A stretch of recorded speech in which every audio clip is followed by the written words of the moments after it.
একদম বাজে কথা কইও না, আমি তোমার কই কৌশিক দা লেখিলাম ওটা দিলাম।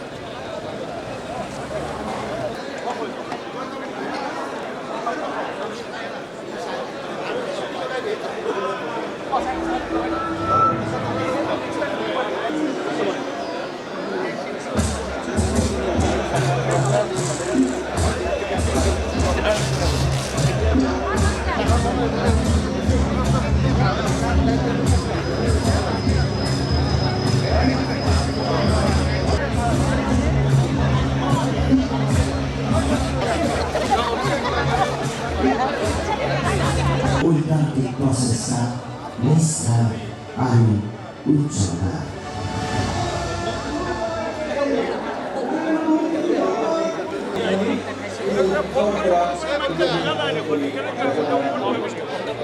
আপনার স্থানীয় এলাকা নমস্কার অহম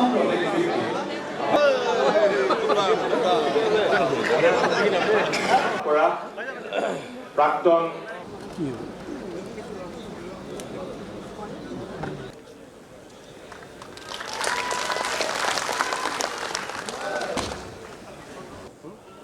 তেখেতে 1991 চনত 1991ত ঘৰ হাতচাপিৰে তেখেতক আদৰণি জনাবলৈ অনুৰোধ জনাইছোঁ।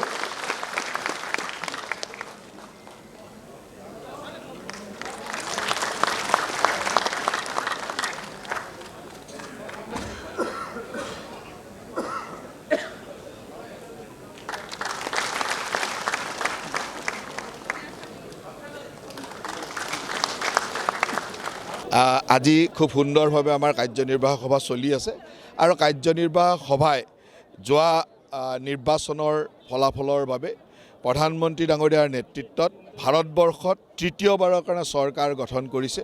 তাৰ কাৰণে প্ৰধানমন্ত্ৰী ডাঙৰীয়াক ধন্যবাদ জ্ঞাপন কৰিছে। আজি আমাৰ মাননীয় মুখ্যমন্ত্ৰী ডাঙৰীয়াৰ নেতৃত্বত অসমত 11খনকৈ আসন পাবৰ কাৰণে সক্ষম হৈছে। তাৰ কাৰণে মুখ্যমন্ত্ৰী ডাঙৰীয়া ৰাজ্যিক সভাপতি ডাঙৰীয়াক ধন্যবাদ জ্ঞাপন কৰিছে আৰু দলৰ পৰৱৰ্তী কাৰ্যপন্থা হিচাপে কামসমূহৰ কাৰণে আলোচনা কৰিছে। আগন্তুক দিনৰ উপনিৰ্বাচনৰ কাৰণে আলোচনা হৈছে আৰু ভৱিষ্যতে আৰু কিছু আলোচনা আছে, চাহ বাৰীটোৰ পিছত সেইখিনি আলোচনা কৰিম।